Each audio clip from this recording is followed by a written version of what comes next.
Hey BookTube, it's Jackie. How's it going? If you are new to me and this is the first time you're seeing this face, hello, what's up? My name's Jackie. I sit on my floor and I talk about books. So I hope that's why you're here, because that's what's going to be happening today. If you're not new to me, thank you for always tuning in. The continued support, I really do appreciate it. So today for you, I have this coming to you a little late. This is my week 18 weekly wrap up. This includes the dates from April 28th through May 4th and all my reading shenanigans in between. So if you'd like to find out what occupied my time the last week, grab yourself a drink, have yourself a seat, and let's get talking some books.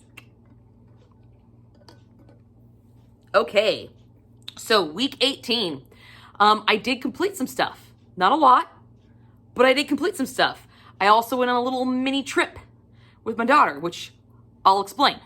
So let's just dive right in. For starters, I am still continuing my reread of Empire the Vampire. I'm listening to this on audiobook. It's being done by Damian Lynch. I'm still having a really good time with it. It is going very slow, guys. I know. It's going much slower than when I physically read the book. I'm half tempted just to pick up the book and just start physically reading it because it's going so slow. Because when I'm at home, I want to sit down and read my books. I don't want to actually listen. And when I'm doing things while I'm listening, it's such an intricate and detailed novel, because it's a high fantasy novel, that it's not sticking with me. And that's just me. But what I am getting, it's fantastic. So it's a really huge toss-up. It is. I'm about a third of the way through, and I've been working on it for 2 months. So yeah, I just either got to sit down and buckle down and just do it one day, or, just sit down and read the fucking book. Either way, I'm going to enjoy it because I'm enjoying the story. But if you're not familiar with this story, this is the first installment to the Empire the Vampire series by Jay Kristoff. It's a new high dark fantasy by Jay Kristoff, and this was my book of the year in 2022. I gave this thing 5 stars. I have a full book review for it right here. You can go check it out. I absolutely love this book. This thing put vampires back on the map for me. They are smart, they are sexy, they are sarcastic, they're mean, they're gritty, they're sexy. It's awesome. But what this book follows is not just vampires. Actually, it follows our Silver Saint. Top of my head. Gosh, Gabriel De Leon. I was about to say Javert. That's Les Mis. Sorry, guys. This follows Gabriel De Leon, who is a Silver Saint. And a Silver Saint is a product of a vampire and a human. And they have vampiric powers, but they are still actually mortal, depending on what version or line of vampire they came from. And they work for the Silver Saints. Silver Saints find these kind of half-breeds and raise them in a very religious type setting, very reminiscent of Catholicism. There's a lot of similarities to it. And they are just basically vampire slayers. They use their gifts from their male lineage to destroy vampires. And it's fucking dope. But this is Gabriel De Leon, the last Silver Saint, which already implies that there's something going on. The vampires have won, and now he's telling his story in an interview style. It's told in 3 different time frames, 3 different parts, and it's awesome. And this is just the first half of it. The second has already been released. I own it, ready to dig my claws into it, but I have to finish this book because I want to give it its fair shot, because I loved this book so much that I want to make sure that I am ready and prepared when I pick up that book, because I don't want to forget anything. I want to be prepared and see everything so I can get all those Easter eggs and all the other jazz, because I'm super, super pumped for it. But I'm still having a good time with it. It's just it's hard to sit down and listen to the audiobook when I rather sit down and physically read another book, and I have all these other books that I want to read. And let's be honest, I've already read this book and I loved it. I know I'm going to love it, but it's also high fantasy, which is very hard for me to do on audiobooks anyway, because of all the layers of detail, and just kind of like, that's just my own personal experience. So that's what it is. But what I did complete in week 18 was this guy, A Mirror Mended by Alexi Harrow, the second installment to the Fractured Fable series. And as far as I can see, it is just a duology. I've not been able to find any word about coming out with a third one. There's definitely openings for a third, but I don't know where they're at. Like, I mean, I know where they're at, but I don't know if she's going to do anything with them. So, not quite for sure. So right now it's just a nice little pretty duology.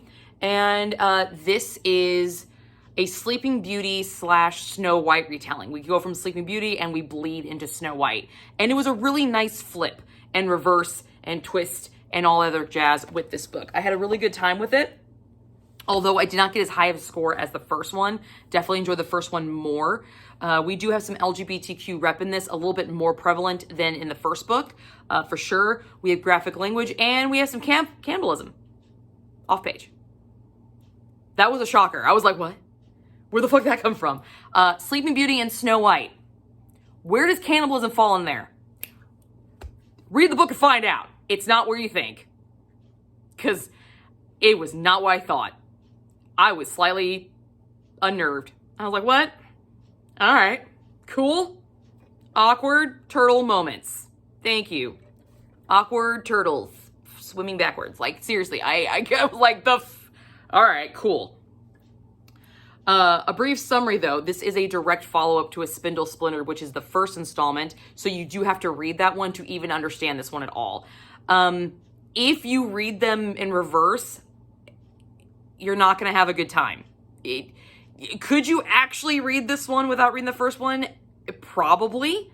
You would probably get the gist of it, but I don't recommend it. It's too convoluted of a story, and they're too fucking short to do that. The way Alex C. Harrow writes, she puts so much into this story for such a short little novel that you'd think you could reverse them and be okay. You can't. You can't, but you can. If you really thought about it, you could. But I don't recommend it. So just don't do it. So we follow our heroine again, and she is busy saving multiple Sleeping Beauties in the multiverse, okay? She's busy saving them, and she's getting bored. She's getting straight up fucking bored of dealing with the same story over and over. She wants something new, something unexpected, something different. And by some weird twist of fate, she lands in a story that she doesn't recognize. She lands in a wood that she doesn't recognize, and she's captured. And then she finds herself at the whim of an evil queen that is unnamed. And this evil queen has just learned how her story ends. And she doesn't like it because she doesn't think it's fair. Because her reasonings for doing what she did don't justify that ending. And that's kind of where our story takes off. What worked? The Snow White spin. I thought it was dope. I loved the Sleeping Beauty spin in the first one. The Snow White one came out of left field, but the spin it took, the angle it took, dope as fuck. Loved it. Because it made me think of the evil queen as something different. And something that never fucking dawned on me, and I love Disney villains, don't get me wrong, I love Disney villains. The evil queen doesn't have a fucking name. Doesn't have a fucking name. Because there's a point where our heroine, what the fuck is her name again? God damn it, I can't remember her name. It's a flower. Zinnia, thank you. Zinnia Gray. She looks at the evil queen and asks what her name is. And the evil queen looks at her and says, you tell me. Because apparently I don't fucking have one. As she's holding her story up here. She doesn't have a name. I've seen so much stuff on Snow White.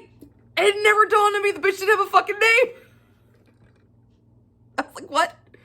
I was like, cool. Okay, so this is the angle we're going with, this unknown thing. And then it starts delving into more like her backstory and why she did what she did and all these different facets of the evil queen and how we only see her in this one scope. And she makes a really good argument. And I don't know if this is spoiling. I'm sorry if this is spoiling, but I really like this argument, so I had to bring it up because I love retellings that take the shit, flip it, reverse it, and then say fuck you to the tradition and say we're gonna do our own thing. And Alex fucking nailed it with this. She did. It was awesome. It was so cool because she has the evil queen look at Zinnia and say, look, bitch, I am a wizard. I am a magician. I can do all this magic. If I wanted to kill the bitch, would I really send out a fucking hunter to do it? I just do it my fucking self. Obviously, I don't want her dead. I just want her gone. Duh. And I pick a huntsman who I knew wasn't gonna fucking do it anyway because he's a nice guy. If I wanted her dead, I would have just fucking done it. I have all of this at my disposal. Would have fucking done it. I just wanted her fucking gone. And then she goes into her reasons why. And I was like, oh my God. She made the Evil Queen a real fucking character with a backstory and everything in it. I loved it. I ate it up. I was like, oh, that is dope. I love this angle. I loved where this was going. It was awesome. It was really well done. Had a great time with that Snow White spin and then really flipped it. Oh, yes. Yes. Oh, it was so good. It was great. That moment when I made that realization that and that conversation happened and like that big soliloquy, I was like, oh, dude. Yeah. Yes. Oh, it was great. It was great. I loved it. Because I like seeing the other side of the story. I liked the full circle story, and Alexi Harrow has given me that. She did that in the first one where it's the other side of Sleeping Beauty, where it's not, it's a sleep like death, but she's escaping. She's using this to kind of extend her life, what have you, from this disease. But now she's flipping it again and making a villain not so much a villain anymore. And I like that. Because morally gray is my favorite color. On males or females. I also really enjoyed the multiple themes that are displayed in this book because super fucking short. Okay, so many themes for such a tiny fucking book. We touch on same-sex adoption, LGBTQ representation, romances. Okay, olden days and modern days, all right?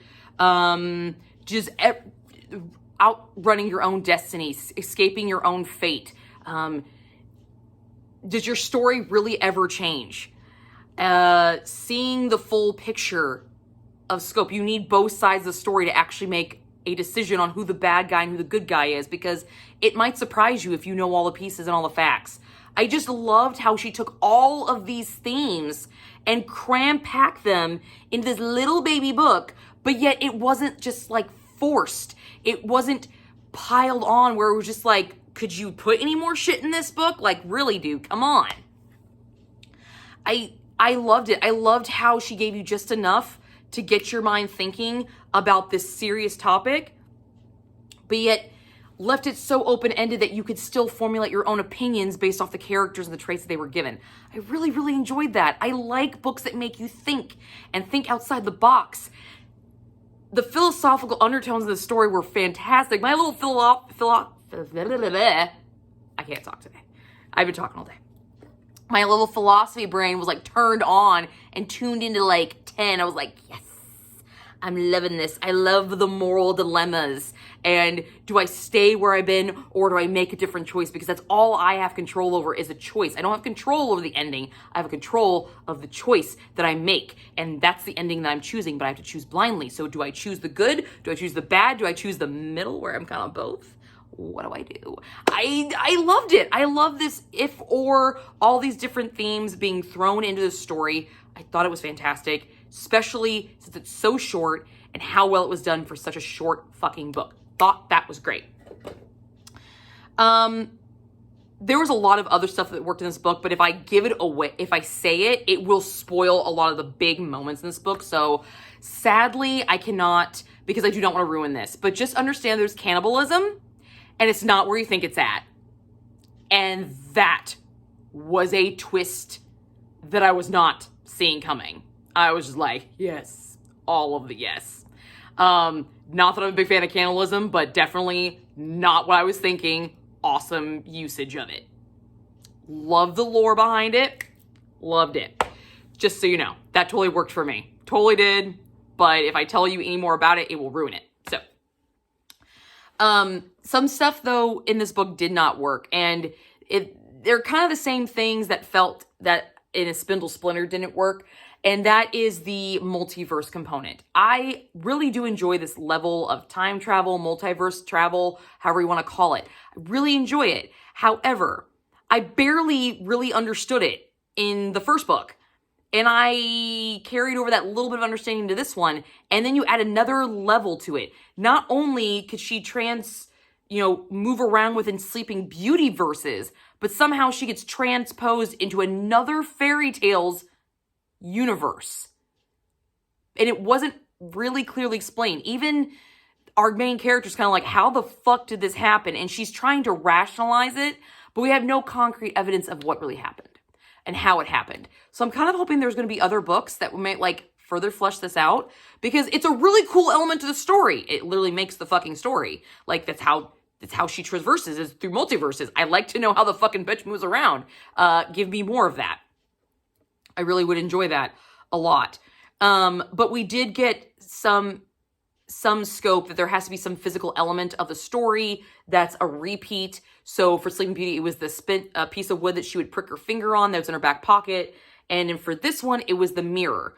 But the mirror gets broken. And so somehow a piece has to be with you in both areas.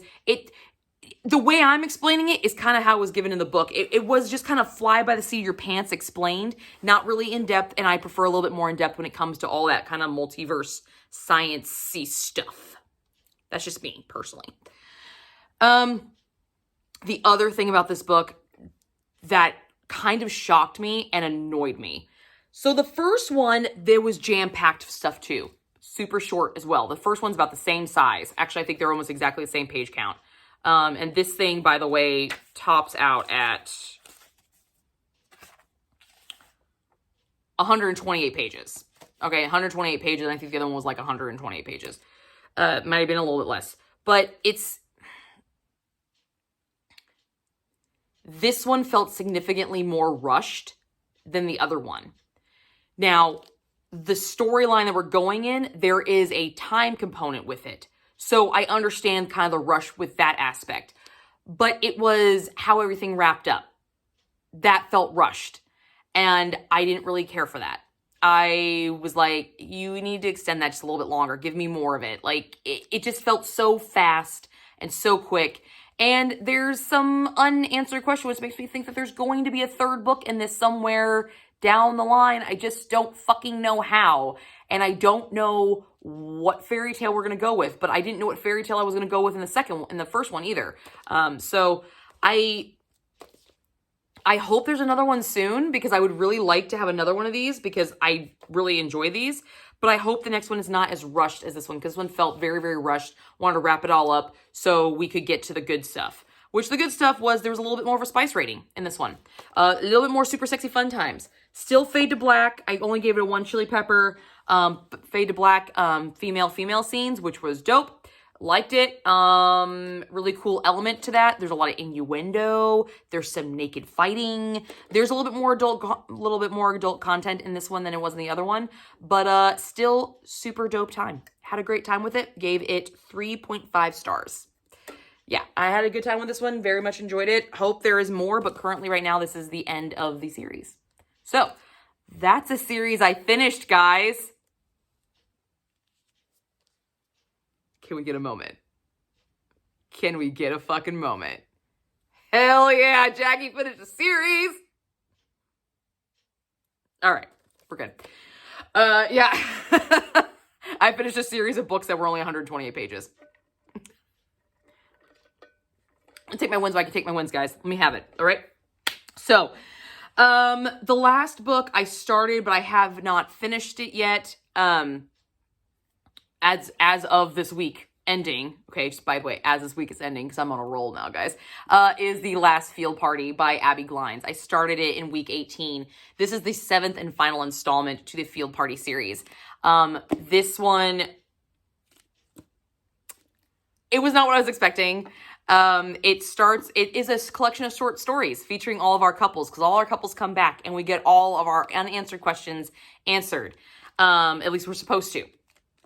And we get to see all of our couples again in short story format. So I will have more to talk about this in my week 19 weekly wrap up.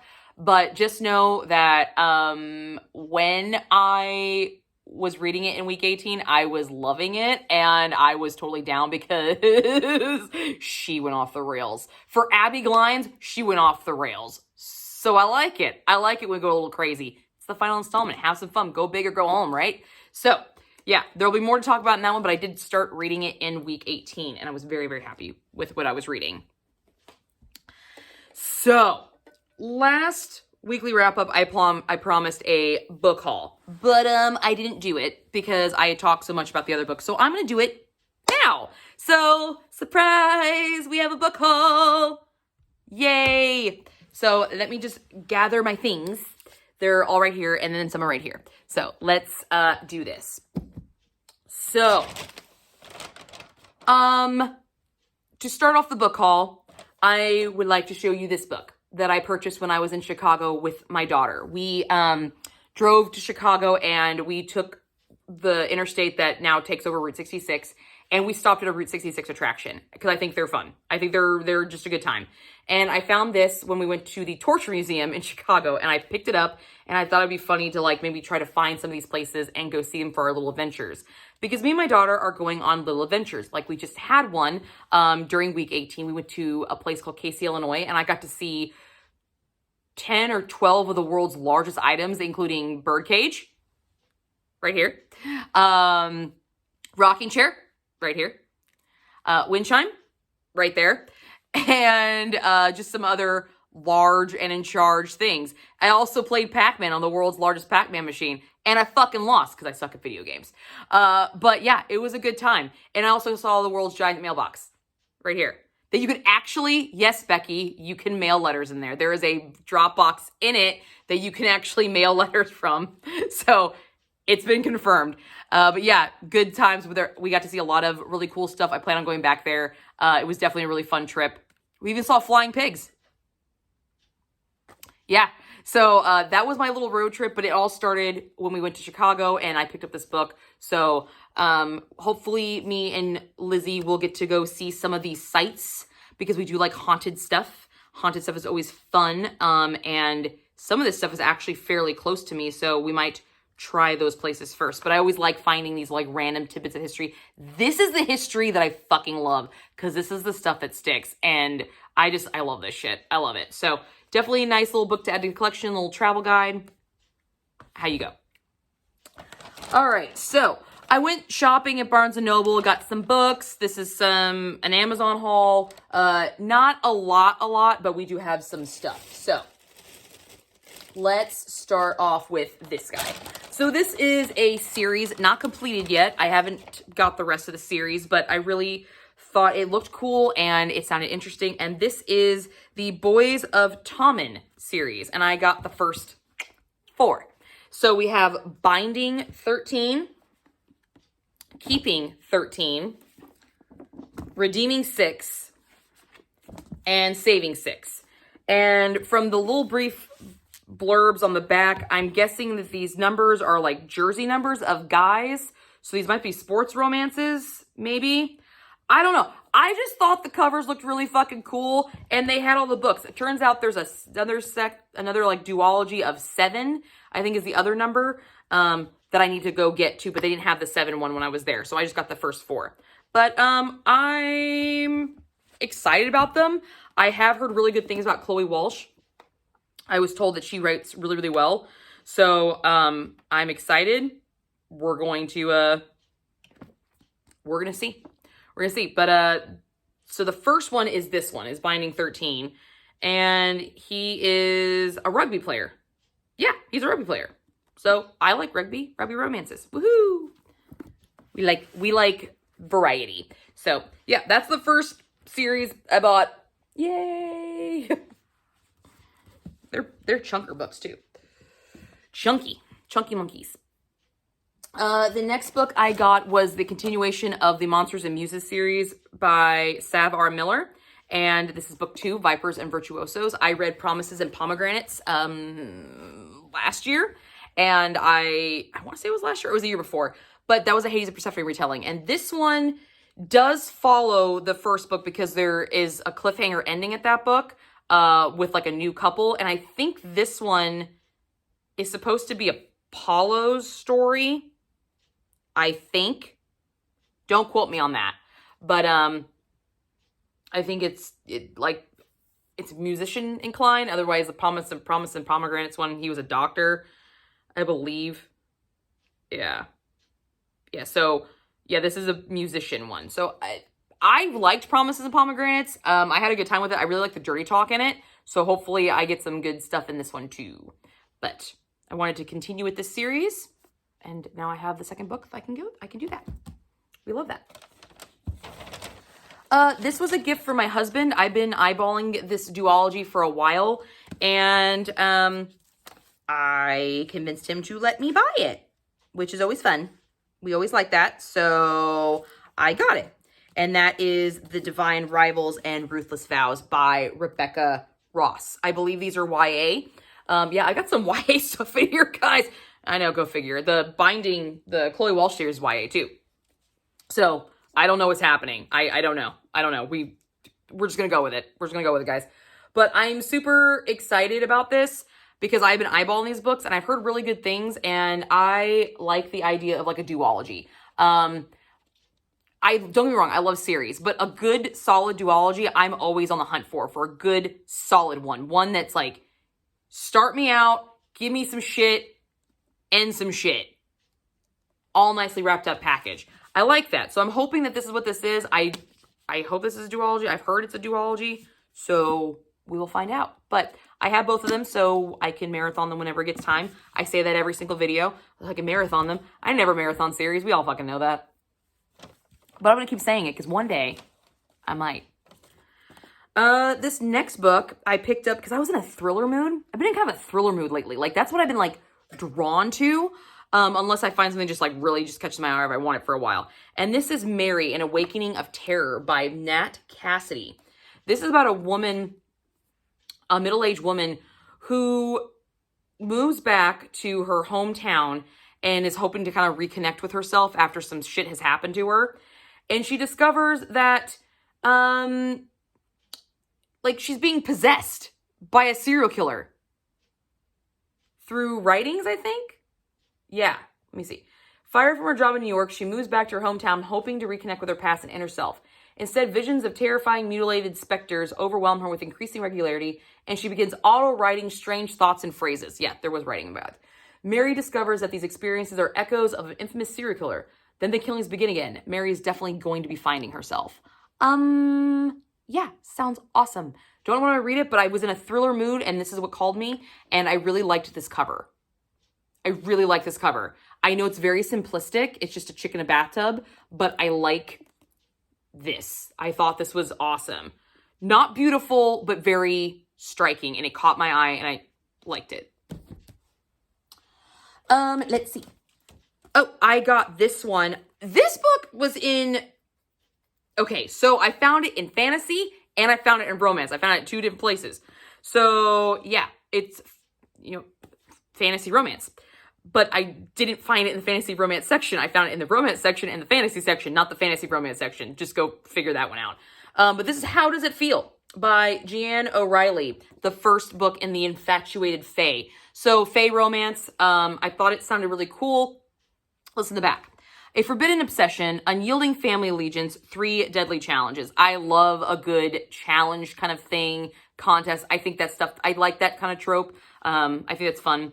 When a trip in the forest to collect a rare mushroom for her research goes horribly wrong, biologist Callie Peterson finds herself falling through a fairy portal and straight into the arms of the unseelie Fae prince. A little Alice in Wonderland-esque going on there, just a little bit, like it. The dangerously unhinged and viciously handsome unseelie Fae prince. He thinks she's an assassin sent by the humans to kill him, not a scientist, and he imprisons her in his realm, where unwittingly, his obsession with her begins to grow. Shocker. Prince Mendex has never felt anything but loathing until his eyes met hers, the vile human assassins. He believes she's here to kill him, yet her beauty is a parasite that is mercilessly latched onto his mind and won't let go. He itches to feel her smooth skin, even though the unseelie royals would rather burn than touch a human. It's a dangerous desire. If he does not destroy the girl soon, she may be the only thing capable of destroying him. Mendax just needs to be rid of her, but also he needs to entertain his people, and so he challenges Callie to 3 deadly trials. If she survives, she gains her freedom. If she doesn't, his wrath is only just the beginning. It sounds interesting. It sounds like it'd be fun. And I'm always down for a challenge book. I'm always down for challenges, having to overcome them. I think those are fun, as long as the challenges are unique. So I'm really hoping for some unique challenges in that. I have good feelings. Good feelings. And then, I picked up one of my most anticipated releases. If you are not familiar with my anticipated releases, I will link it here. It's a video that I made earlier this year of all the books that are coming out up until, I think, June, that I'm excited about getting and I want to pick up. I'll be doing another one here soon, actually, for the next kind of couple months that are coming out. But this one was Leigh Bardugo's The Familiar. This is about the, I slipped my mind. Oh my God. Why? Spanish Inquisition. That's what I was like. I know it's something Spanish. Spanish Inquisition. And look at this book. Look at this book. I mean, seriously, look at it. Gorgeous.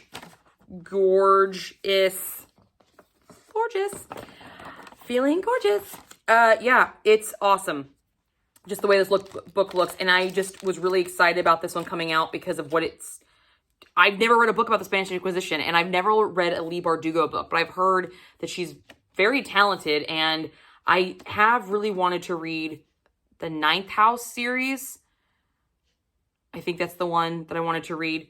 But I've heard really good things about her, and I'm excited. I love this cover. It was an anticipated release. I was very excited, and I got it. It's in my hands, so now I can read it whenever I want, and it's historical fiction.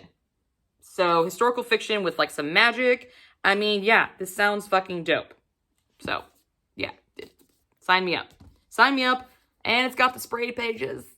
This is just, slay.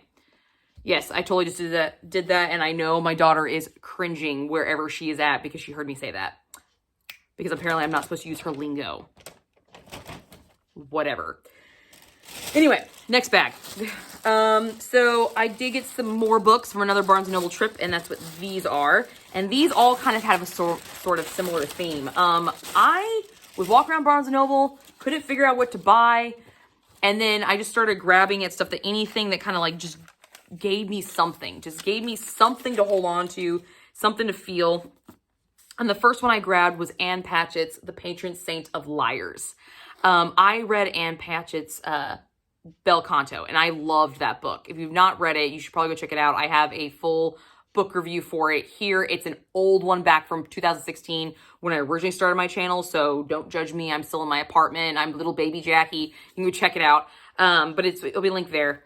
But I really had a good time with that novel, and so when I saw this one, I wanted to give it a shot, and I found out that I guess this is her first novel. This is the first one I guess she's ever written, and I was really excited about it because listen to this. St. Elizabeth's, a home for unwed mothers in Habit, Kentucky, usually harbors its residents for only a little while. Not so Rose Clinton, a beautiful, mysterious woman who comes to the home pregnant but not unwed and stays. She plans to give up her child, thinking she cannot be the mother it needs. But when Cecilia is born, Rose makes a place for herself and her daughter amid St. Elizabeth's extended family of nuns and an ever-changing collection of pregnant teenage girls. Rose's past won't be kept away, though, even by St. Elizabeth's. She cannot remain untouched by what she has left behind, even as she cannot change who she has become in the leaving. It sounds emotional. It sounds heartbreaking. It sounds like I'm going to cry because I cried at Bel Canto, so I'm figuring this woman's going to make me cry. So when I'm ready for a good cry, here we go. Not sure when I'm going to read this, but I hope I read it soon because I did really like Bel Canto. I mean, I love that book. It was so good. And so I'm really excited about this one. The next book I got, I've been wanting this one for a while. And the sequel, I believe, just came out. And I was talking to my girls in the Black Hat Book Coven about this, and they all said this author is awesome. So I'm giving it a shot. And this is What Moves the Dead by T. King Fisher. I can talk. So a little backstory about this book. I literally just saw the cover one time. Quick glance at this cover. I thought it was the rabbit holding his spinal cord. Okay. I know now it's mushrooms. I know. But when I first looked at this really quickly, I thought it was the rabbit holding his own innards. Okay. You can see it, right? I'm not crazy. My husband thinks I'm insane. He's like, how can you not see those are fucking mushrooms? Like, because he looks like he's holding his shit. I did. And I was intrigued ever since. Because that was the theory. I was like, why is a rabbit holding its innards? That sounds fucking awesome. I know nothing about this book, But this cover, because that's what I saw, intrigued me. So, I did find out later that it is like a retelling of The Fall of the House of Usher, which I am a fan of. So, yes, I feel like I will like this. Super short, good for like a spooky season, or maybe a quick read, maybe in the airplane when I'm going on my vacation. You know, I don't know. We don't know. The next book I picked up was The Book of Gothel by Mary McMean, Memoirs of a Witch. Are we seeing sort of a theme, like a darker theme going on? Yes. I was in kind of a darky mood because I couldn't fucking find anything. And then I started like just grabbing stuff that I was gravitated towards, and I'm happy with the dark shit.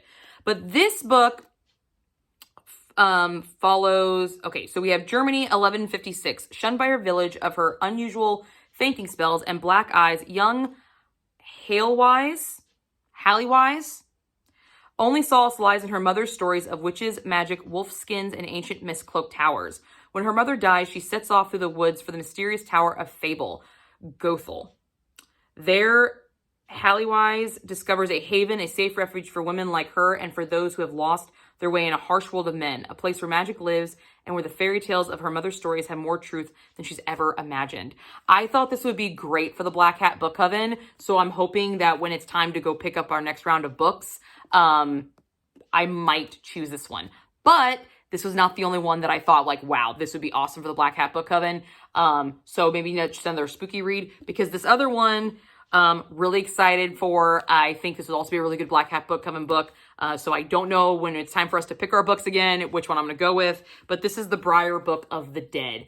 Look at this book. Isn't it not pretty? So pretty. But this is by A.G. Slatter. And I love this cover. Look at this. It's stunning. So, here's the back. Ellie Briar is the first non-witch to be born in her family for generations. When her grandmother dies suddenly, Ellie's cousin Audra rises to the position of Briar Witch, ruling over the town of Silverton and propelling Ellie into her new role as a steward. As she navigates fresh challenges and unexpected new ability to see and speak to the dead leads her to uncover sinister family secrets, stories of burnings, lost grimoire, and evil spells. She is forced to decide who to trust. As a devastating plot threatens to destroy everything, the Briar Witches have sacrificed so much to build. Yeah, that sounds awesome. This was actually the first book I picked up in that trip, because this was the one that like I saw. I was like, yes, I want that. And then everything kind of, it wasn't forced, but it was just kind of like, I had to like kind of really think about it. I usually don't have that much problem walking around Barnes & Noble and finding books, but I found a bunch of books that I wanted, but I just wasn't ready for. I was like, I can get this anytime. I feel like these are the books that I'm like, if I don't pick it up now, I'm not going to see it again. Except for the T. Kingfisher one, because I've seen that for a while and I've wanted it for a while, so. The next book I got was Island Witch by Amanda Jayatisa. This is actually for the Black Hat Book Coven in May. This is what we were reading, so I had to pick it up, and this seems fucking dope. It's gothic, dark, witchy, historical fiction, sounds awesome, love the fucking cover. I'm really, really excited about this one. Of all the books in my TBR for the month of May, this is one of the few books that was just like, yes, I feel good. I want to read this. I'm excited. So I'm very, very happy about this one. I'm really hoping I love it, because I feel like I'm going to. I feel like this is what I've been craving. This thriller, historical, dark, twisty, which I don't know why, but that's just what I'm craving. Just what I'm craving, guys. And then I also picked up Descendant of Isis, Book 1, Daughter of Isis by Kelsey Ketch. This was one of my TBR jar recommendation books from Becky that I needed to read and review. So when I read this, there will be a full book review on it. And I didn't want to put it on Kindle, so I bought the book because I love Egyptian lore and mythology. So I feel like I'm going to like this, but everyone's like, oh, I don't think she's going to like it because she doesn't like, YA. And I'm like, yeah, I normally don't, but this year's been fucking weird. I've liked some YA stuff. I've liked some middle grade stuff. We have no idea anymore. Jackie's an enigma. We're going to find out, but I like Egyptian shit, so this is already winning. But those were the books that I purchased. That's my book haul and my weekly wrap-up for week 18. So I will see you guys all soon with another video, another weekly wrap-up, and that weekly wrap-up will include the Mafia Romance Readathon books that I have been working on lately. So I'm really excited about that. So I will see you guys all soon with another video. Bye, guys.